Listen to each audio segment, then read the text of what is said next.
Hey everybody, welcome back to 10 to Life. It's me, Annie Elise, and I am here to talk to you about another true crime case today. Now, I'm a little bit conflicted about the overall vibes of today because I'm somebody who I believes like Christmas decorations should be up by like August 1st, right? Okay, that's kind of an exaggeration, but I'm definitely like a Christmas either before Halloween or the night that trick-or-treating ends. So I'm already kind of in the throes of Christmas over here. But the case we're talking about today makes me feel like it still needs to be spooky season. And maybe I'm not quite there mentally. And you'll get what I'm saying as I go through it. But it's kind of a wild one. And it has some twists and turns along the way with kind of an ending that you wouldn't really ever expect to happen as you're listening to it, especially as true crime buffs like us. We kind of usually know who the suspect is, what's going to happen, who's held responsible. This one was a little different. So let me just kind of set the stage for you. Imagine being a first responder and arriving at what is supposed to be a car fire. But when you get there and you are about to put the fire out, you see a figure of somebody walking out of the woods toward you that goes on to be described as something like a scene from The Walking Dead. Now imagine that zombie is an actual person who, on top of asking for help, also utters the name of the person who started the fire. Today's case is wild, and like I said, it is filled with a ton of twists, turns, and controversy. So let's get right into it.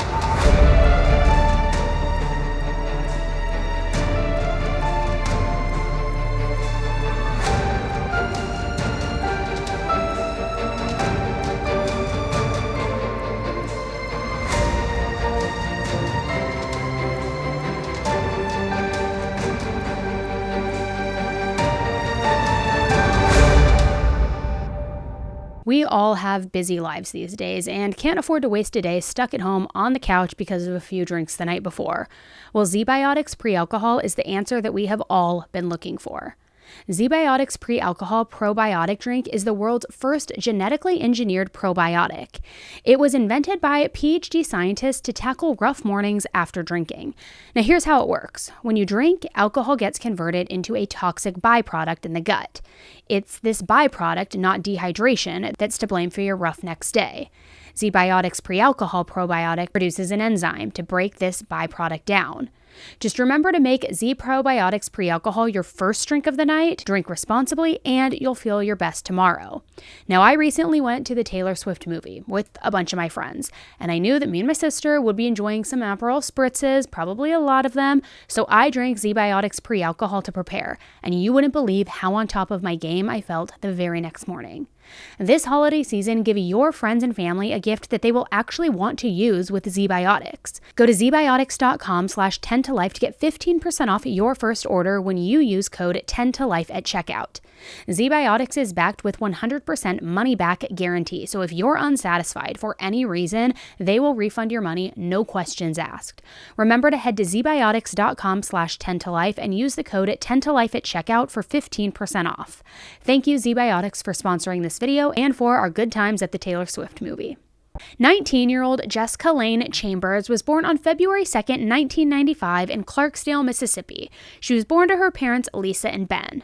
Lisa and Ben divorced when Jessica was just 3 years old, and Ben ended up remarrying, which led Jessica to having multiple siblings and also step-siblings.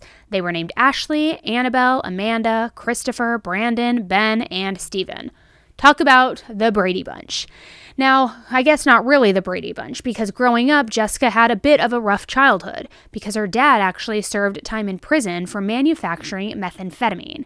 But he ended up getting out and became a mechanic for the local police department. She grew up and lived in the small town of Cortland, Mississippi. Cortland has a population of just 526 people, but it's not exactly known for being one of those cute little small towns where you can leave your door unlocked, feel safe, Hallmark movie, all of the things.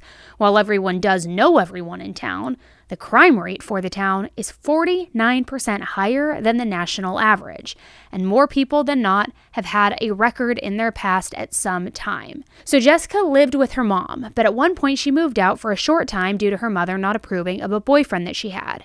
Across the street was her grandma, and down the road was where her dad and her stepmom Debbie lived. When Jessica was in high school, she was a cheerleader and was academically very well-rounded. She was a great student who made really good grades. Unfortunately, during high school in 2012, her brother Ben tragically died in a car crash.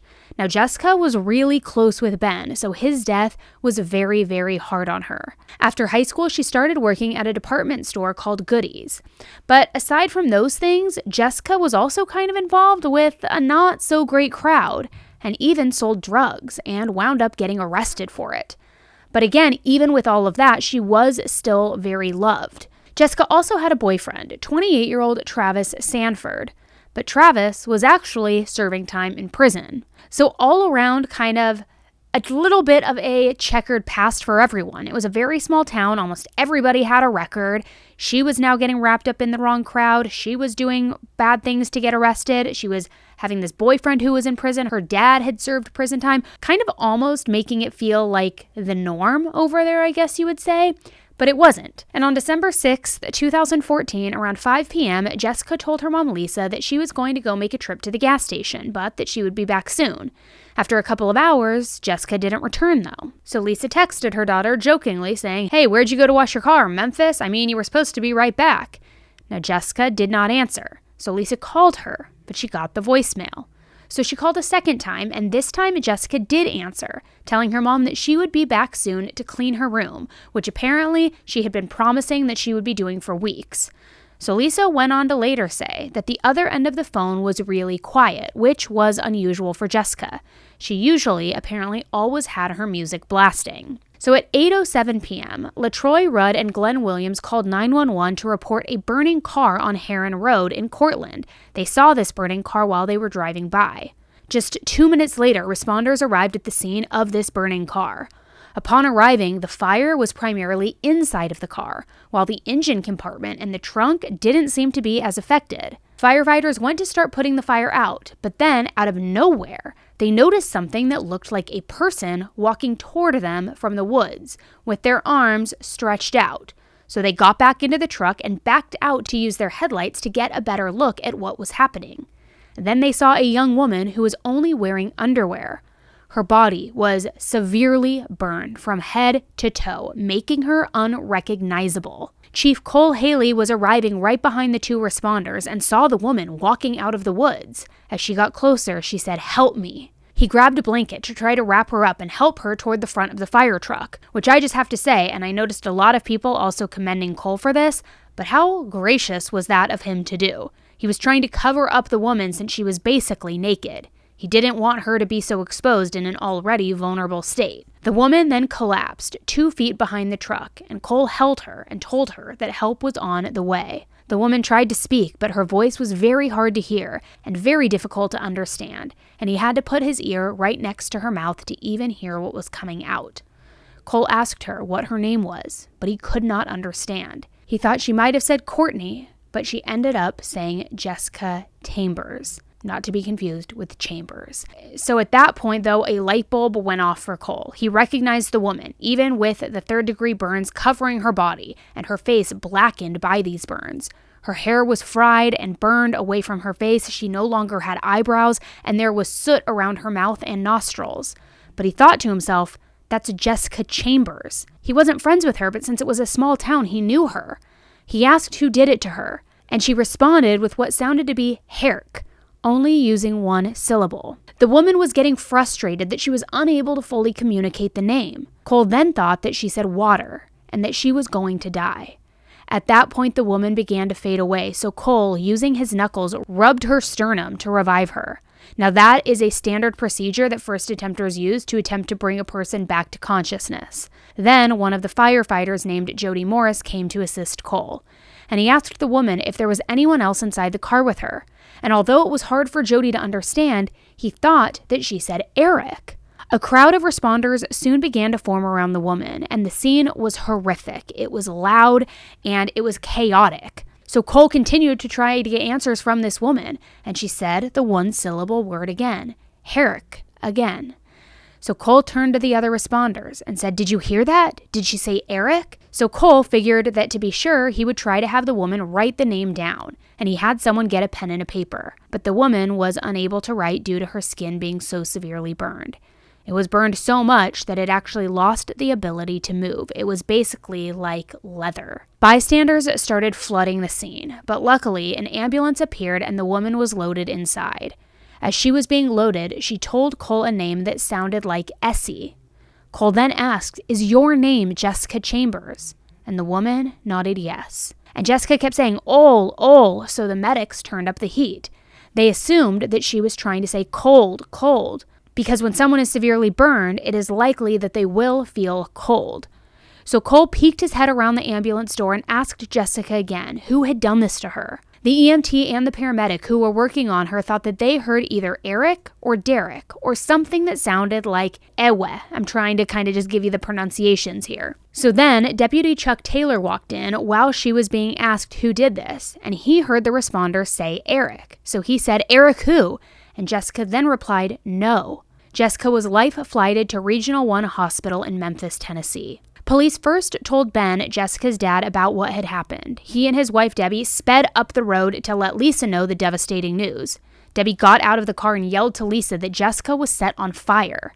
And Lisa didn't know what to think. She had just spoken to her daughter not too long ago, and everything seemed fine, despite it being a little bit quiet on the other end of the phone. So she, Debbie, and Ben raced to Regional 1 Hospital, about an hour away. Which I can only imagine how that car ride must have felt like forever. It must have felt like it was taking an absolute lifetime. At the hospital, Jessica's dad was too upset to go in and see her, but her mom, Lisa, knew that she needed to be by her daughter's side. She was told ahead of time that Jessica had been burnt beyond recognition.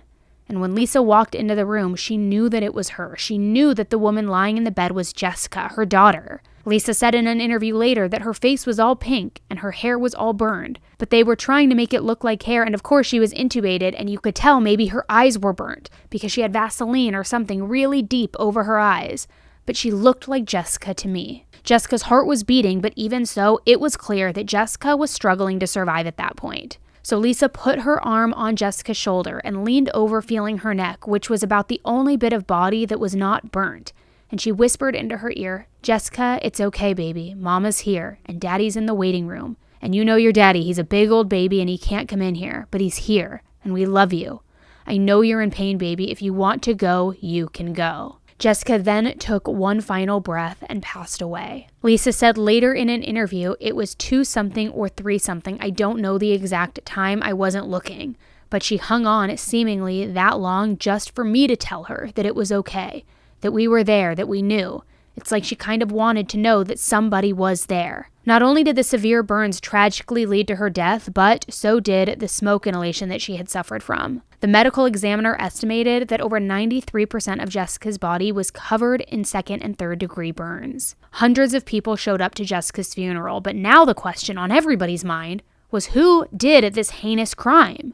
Who would go after Jessica in such a cruel and evil way? While some thought that maybe it was a car accident gone bad, police knew that that was unlikely, being due to no marks on the fence near where the car was and no marks on the car itself that would prove that it crashed into something. So there was an $11,000 reward put in place for information that would lead to finding the suspect.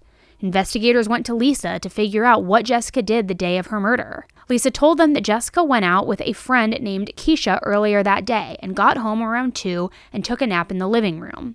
Then, around 4:25 p.m., a phone call woke Jessica up, and after the short call, she told her mom that she was heading out to the gas station and would be back. Now, apparently, there isn't a ton to do in Cortland, and so the M&M convenience store is the place to be, apparently. So the investigators decided to go to this M&M convenience store and talk to the clerk, see if they had any information. So they go into the store and they talk to 19-year-old Elise Alseni. Ali remembered seeing Jessica that night and told the police that they could take a look at the surveillance footage. So on the footage, she is seen around 6:25 p.m. walking toward the door of the store. But then someone who is out of the footage must call her name because she looks over in that direction and waves. She then walks over towards this person, and she doesn't return to the surveillance footage for 2 whole minutes, where she then walks in, pays for her gas, and leaves. Now, police were happy to have the footage to confirm Jessica's last known whereabouts, But the court of public opinion felt very differently. People online spread rumors that Elise was the leader of a gang and was the one to kill Jessica, especially since he was the last known person to see her. But throughout the early stages of the investigation, Elise was very helpful to police. When interviewed, he said, "As long as I'm cleared, I'm good. I just hope they find the killer. I was just trying to help, and in the end, everybody turned against me." Now, police did their due diligence to confirm Elise's alibi and remove him as a possible suspect. And luckily for Elise, the DA, John Champion, made a public statement saying, "I would like to publicly say that Elise at the store has been cleared. He had nothing to do with this." So they were able to figure out that an accelerant was poured on Jessica and on the car. The way that was determined was because a doctor at the burn unit at a Regional 1 hospital noticed a pattern of burns on Jessica, as if someone threw liquid on her and then set her on fire. And horrifically, that is exactly what happened. When pieces of her bra were found at the scene, they were sent in and they came back positive for gasoline. A piece of evidence was later found by someone named Jerry King. Jerry was out on a walk with his baby when he noticed something shiny in the grass. It was Jessica's keys, about a quarter mile away from the car.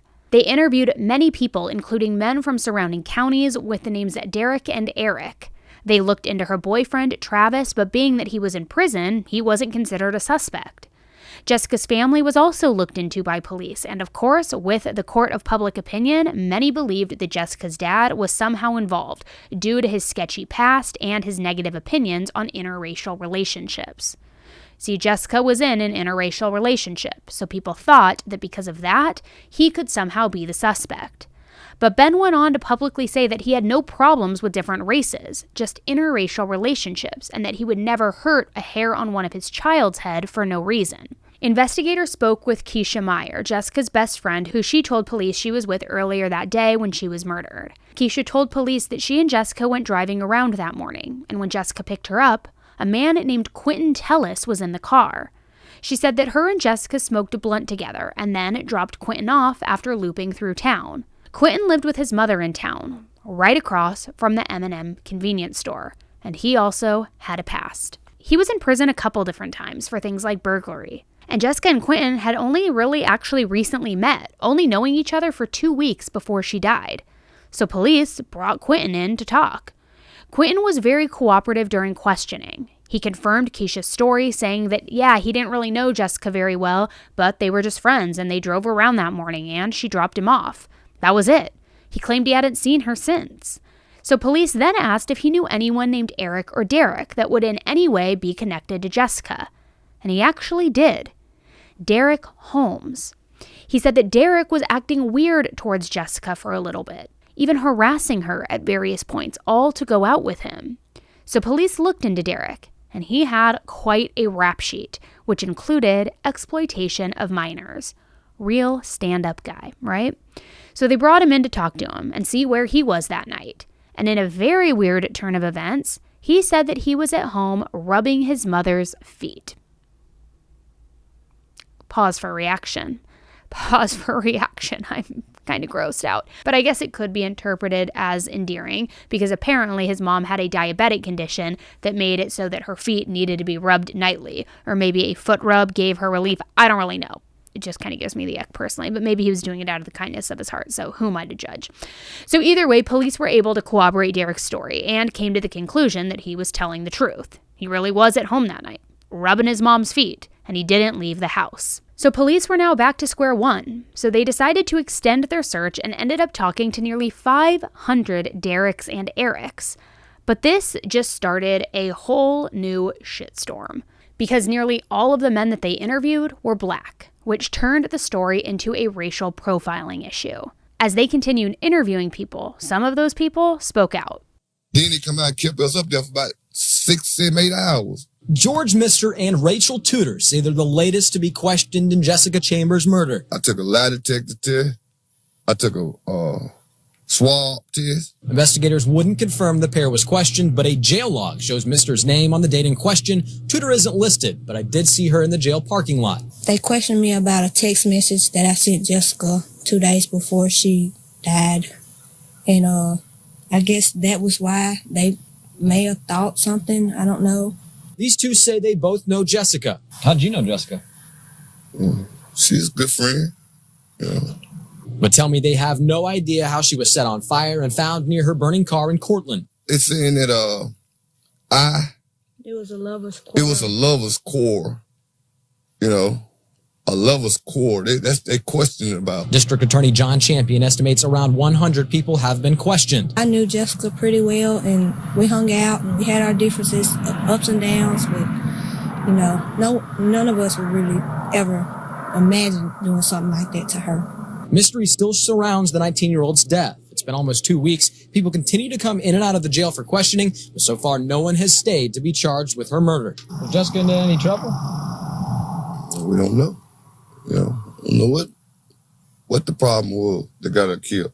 Throughout all of the chaos with the media, investigators got a little glimmer of hope. Jessica's cell phone was recovered. Now this allowed them to go through the phone and see who she last talked to, and see if she talked to any Derek's or Eric's, which to their surprise, she didn't have anyone with that name in her phone, but she did have an unnamed phone number on her phone that she had been texting with for a week and even called at the gas station the night of her murder. The day before the murder, this person who owns this phone number texts Jessica saying, "I'm horny." Jessica texts back, "Oh Lord." Jessica then goes on to say that the person's mom and sisters were home and they would freak out if they found out. The next day, the number texted Jessica again, saying, "I'm horny," with Jessica replying, "Oh Lord," again. Jessica then went on to ask for money to get something to eat, and the number replies back in a very sexual nature. And Jessica goes on to reply and say she only needs $6. So investigators were able to track who Jessica was texting, and shockingly, it was the man that they spoke with previously, Quentin, which was a major red flag for investigators because Quentin never said anything about texting Jessica that day, about having sex. In fact, he told them that they were just friends. So right away, police knew that Quentin was not being fully transparent about the night of the murder. So they went to Quentin's house to talk to him again, like they did the last time. He was being very cooperative, but he did say this time that he and Jessica did have a sexual relationship, and that they actually had sex in her car in a field right behind his house. He said they had sex a couple of times and had to put the seat back in her car, which later tipped authorities off because the passenger seat in her car was put back when it was brought in to be searched for clues. But Quentin stressed that they didn't have a physical relationship the night that she died, and they hadn't since the week prior.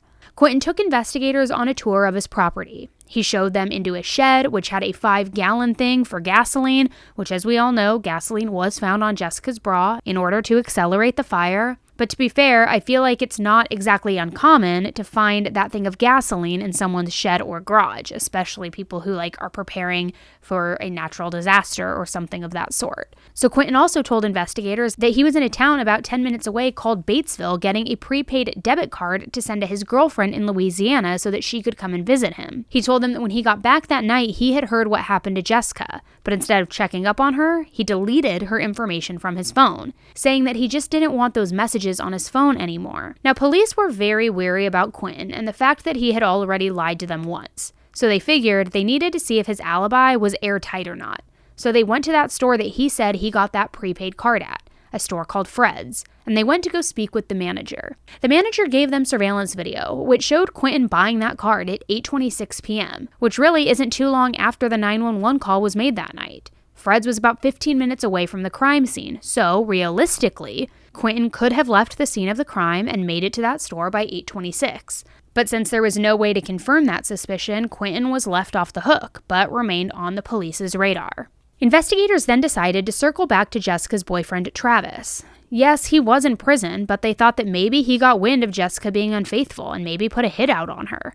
He was affiliated with a gang, and since police were trying to cover all of their bases, they went and they spoke with Travis. But they soon realized that there was no way that Travis was involved. Even though they had had their fair share of problems when they were together, he was beyond devastated when he heard what had happened to his girlfriend. So 6 months went by with no strong leads or suspects. Jessica's family was left to pick up the pieces, but investigators didn't give give up, and an intelligence analyst by the name of Paul Rowlett looked into the cell phone records of Jessica and Quentin, and he was able to figure out that at the same time that Jessica was in Batesville, so was Quentin. So if you piece it together, Jessica called Quentin at the M&M convenience store that evening, and then went off to Batesville with him that evening. So investigators decide to speak with Quentin again, but this time he was not in Cortland. He was serving time in a Louisiana jail for fraud charges. So investigators traveled to the jail that he was at and spoke with him. Again, just like the last couple of times, Quentin was very, very cooperative, even waiving his Miranda rights. And they told him that they came to the conclusion that he and Jessica were in Batesville at the same time, shortly before she was murdered. He said he wasn't in Batesville until later that night.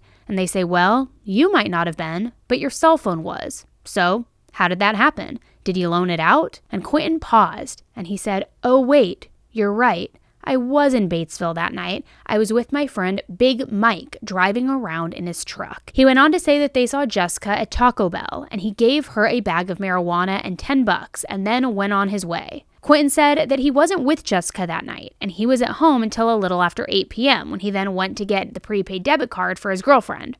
So, what's the truth? What really happened here? So investigators went on a new trail of figuring out who Big Mike was and if he was in Batesville with Quentin that night. Now, Big Mike's name was actually Michael Sanford, and Michael spoke with investigators and completely threw Quentin right under the bus, stating that there was no way he was with him that night because he went to a Tennessee Titans game that night in his truck. So with each lie so far in the case, it would appear that investigators kept landing right back in front of Quentin. They spoke to him again and confronted him with Big Mike's alibi, and Quentin, yet again, changed his story. He said he actually was with Jessica that night. He said that up until 7 p.m. they hung out in her car smoking weed behind his house. But Quentin swore that he did not kill Jessica. But toward the end of the interrogation, Quentin was visibly shaken and walked out.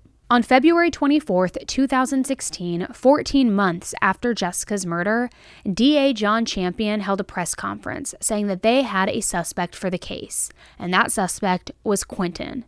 He said that Quentin was being charged with capital murder for Jessica's death. John didn't give much information about why Quentin was the prime suspect, but he did say, "We methodically plugged along, making sure that if we had some piece of information, we had something to back it up with. The public wants these cases to be solved quickly. Television doesn't help us with that." The town was still not over the racial profiling that had come along with the case, and having the press conference didn't help, being that basically no information was given as to why Quentin was arrested, which of course only fueled the rumor mills that much more during the time of Quentin's arrest up until his trial on October 10, 2017 in Batesville. The prosecution side opened up first, and DA John Champion told the jury about how Jessica was burned alive and that Quentin was the last one to be with her. He discussed how Quentin lied to the police multiple times about his whereabouts that evening, but that with the cellular data they found, they were able to track him that night. John said that he believed that Quentin suffocated Jessica and went back to his house, got his sister's car,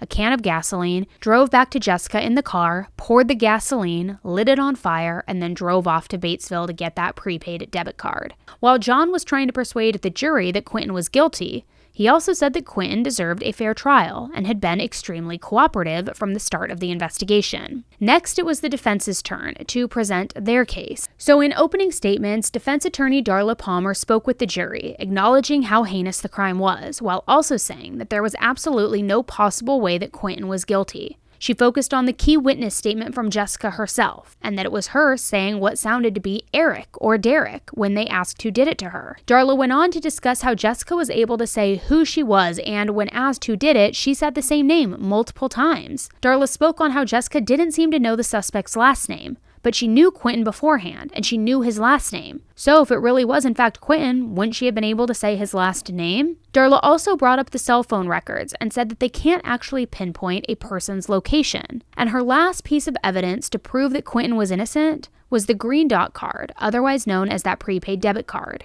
She told the jury that the card was purchased at 7:53 or 7:58 that night. and the car fire was reported on fire only a few minutes later, which would have made it absolutely impossible for Quentin to be at the scene of the crime. Next up was one of the prosecution's first witnesses, Jessica's best friend, Keisha. Keisha confirmed that she and Jessica were with Quentin that day driving around town. She talked about how a few days prior to Jessica's death, they did the same thing, drove around town. But when Jessica dropped Quentin off, the two of them hugged, and something about the hug didn't sit right with Keisha.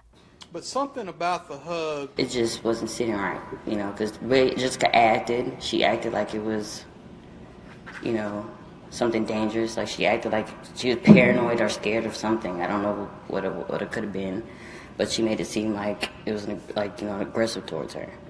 But did she appear to be returning the, I guess for lack of a better word, returning the love? She made it like short, made it like, a friendly hug, but she made it seem more of like she was scared to do it. So she made it a quick hug and then got it back in the car and he left. Next, it was Darla's turn to speak with Keisha, and she focused on Jessica's history of selling marijuana. You have knowledge that Jessica actually was involved with selling drugs to some degree, marijuana. Yes. That was yes? Yes.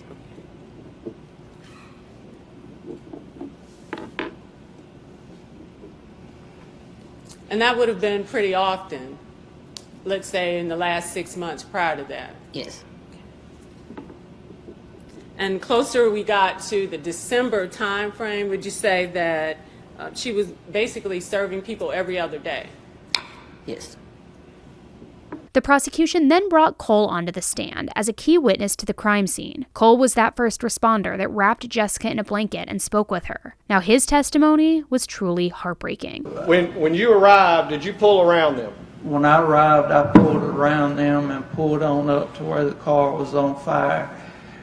And what did you see? I saw Jessica standing in the road, and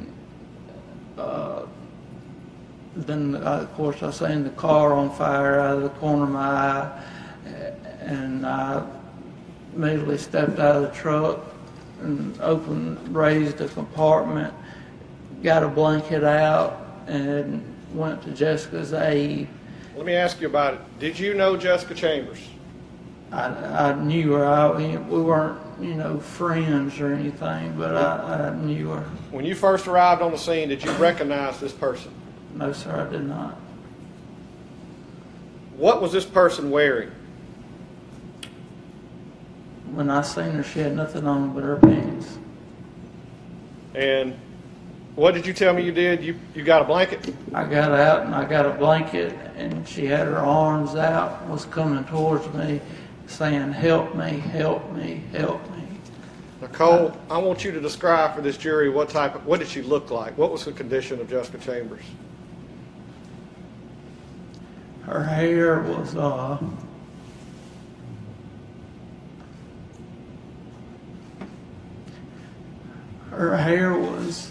fried out like she had stuck it in a light socket,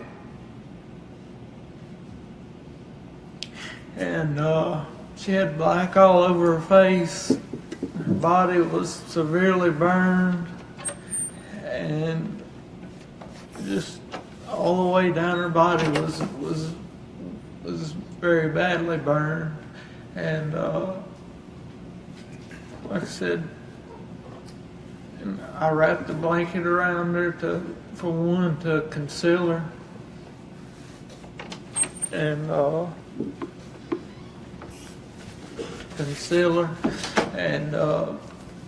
always knew that learned that burn victims would be cold, and so that's why I placed a blanket around her, and we proceeded to walk up the road. I was trying to get her to the front of the engine 81 to where the headlights were, where it'd be more light, or could access her a little more, see a little better.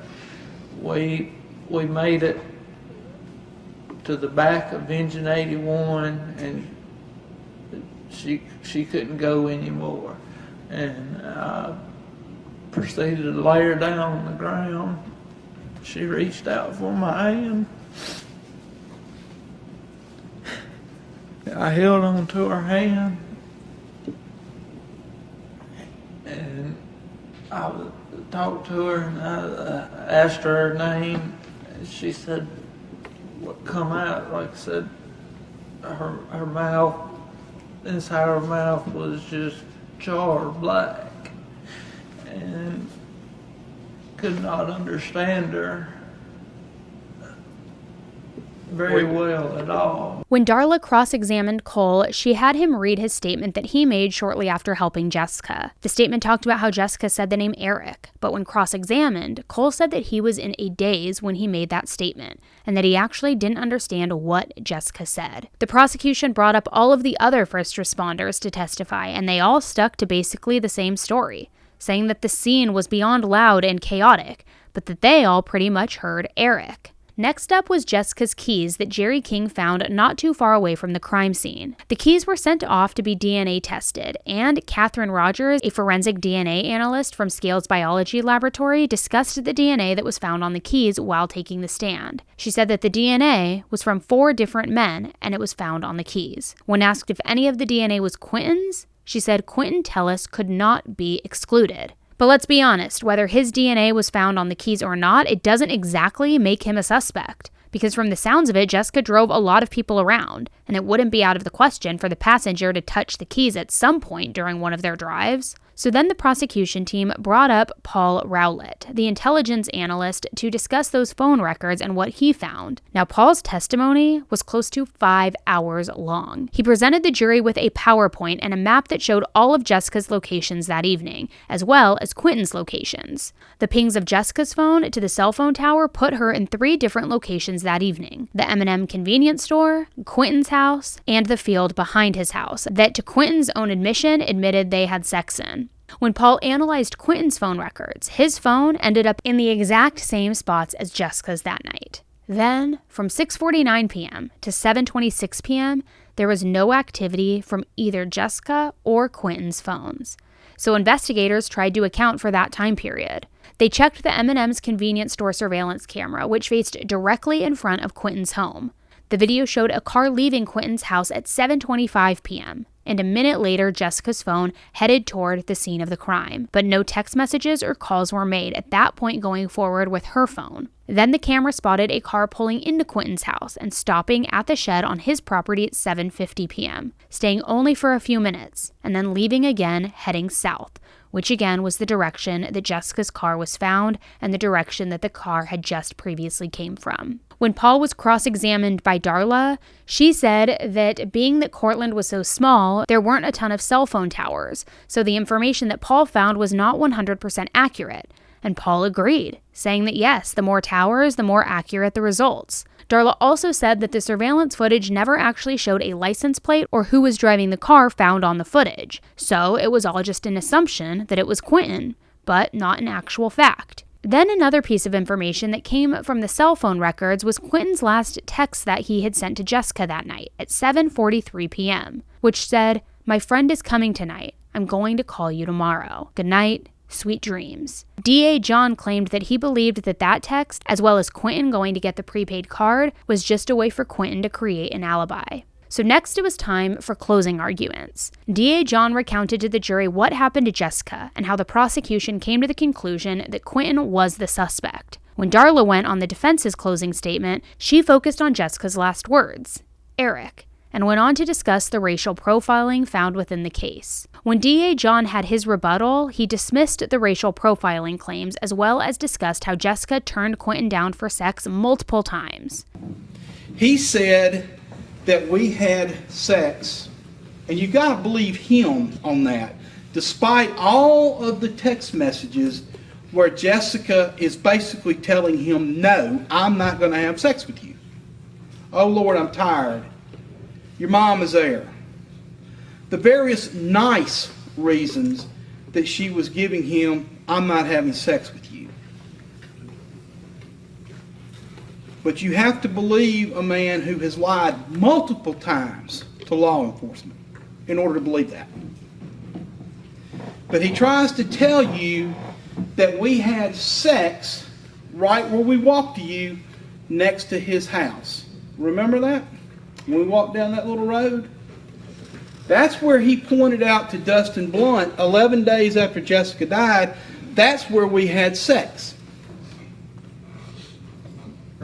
And then he said, Dustin said, well, how did you do it? She got over on top of me and laid the seat back. Okay? And then they walked over to the shed, and Dustin was talking to him about his dirt bike, and Dustin told you, yeah, he went inside and showed me a can of gasoline. So let's go back to what the actual facts show. Paul Rowlett testified at beginning around 6:30. The dots are showing right where he pointed out to Dustin Blunt that they had had sex. Second of all, he pointed out that where the gas can was located, which is the exact same spot you see the car slowly pull into, and what we know was the substance on Jessica's bra found at the scene was what? Gasoline. He showed Dustin Blunt, and the thing about it is he said they leaned the seat back. What was the position of the seat when it was found that night? You've got multiple pictures of it. Just like he told Dustin Blunt, Jessica's seat was laid back in the passenger seat. You remember him telling Dustin that? Look at the photographs.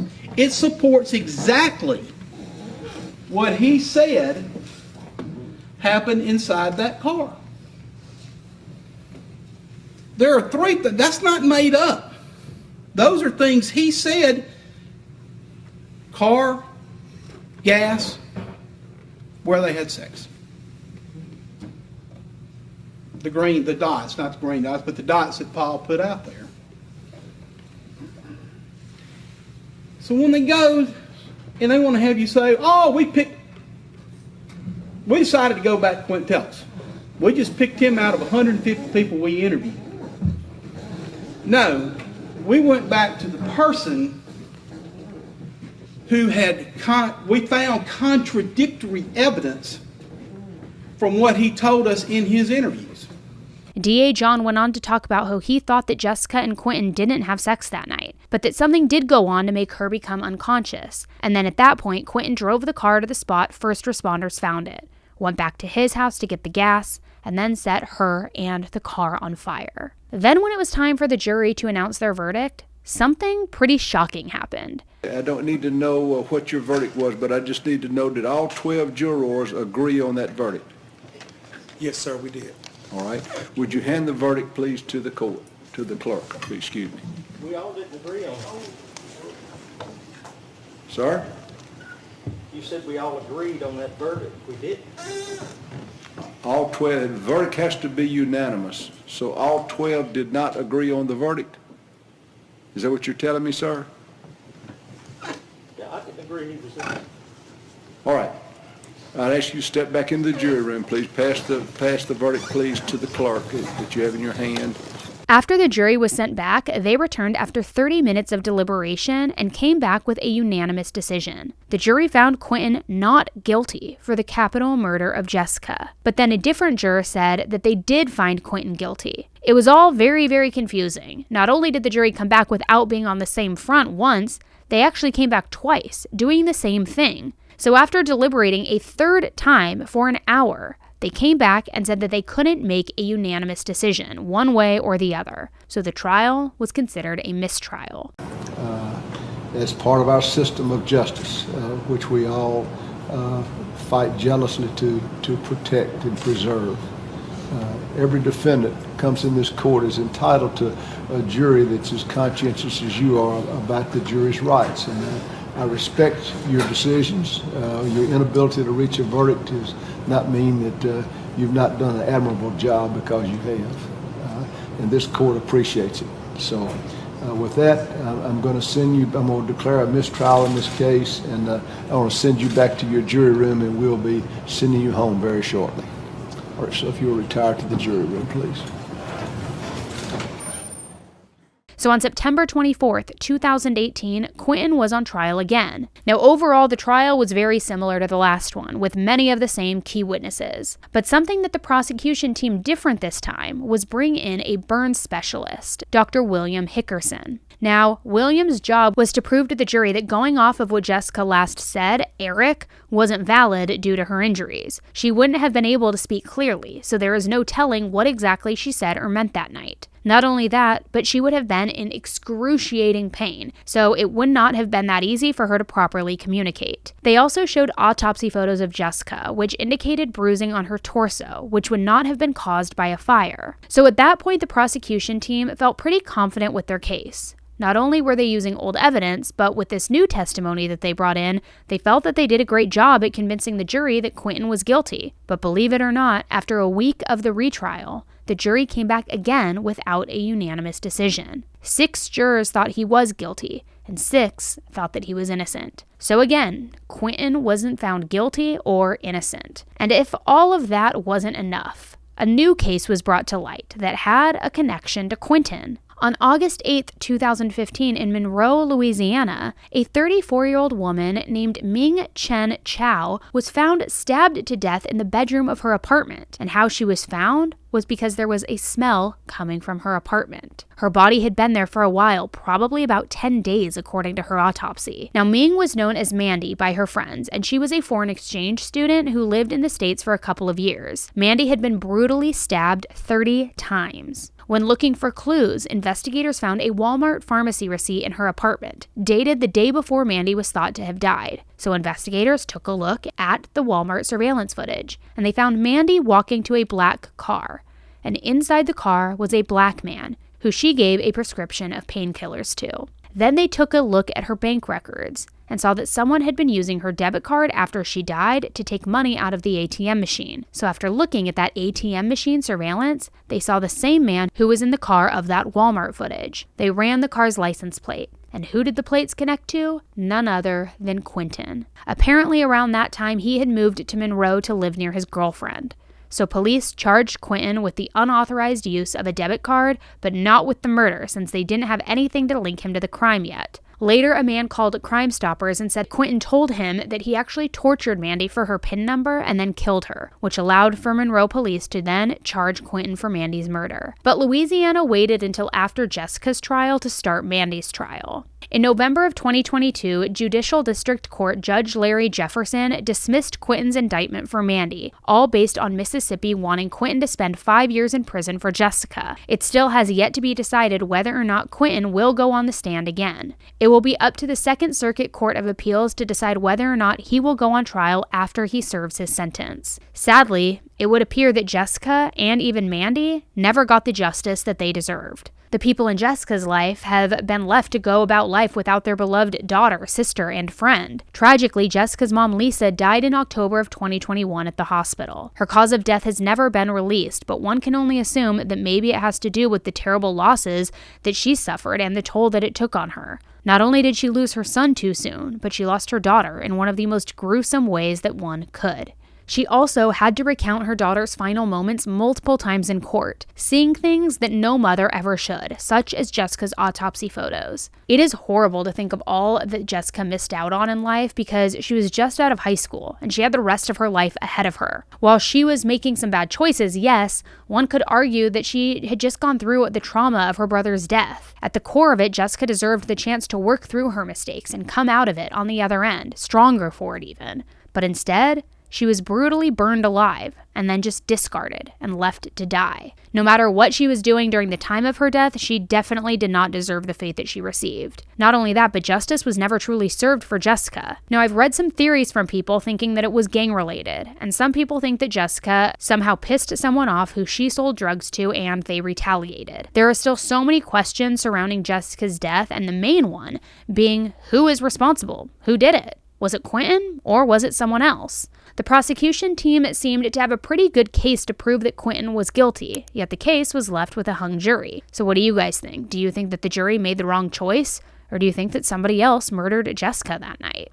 Let me know what you guys think in the comments below. Thanks for tuning in to another episode of 10 to Life. My name is Elise, and until the next case, stay safe. Bye.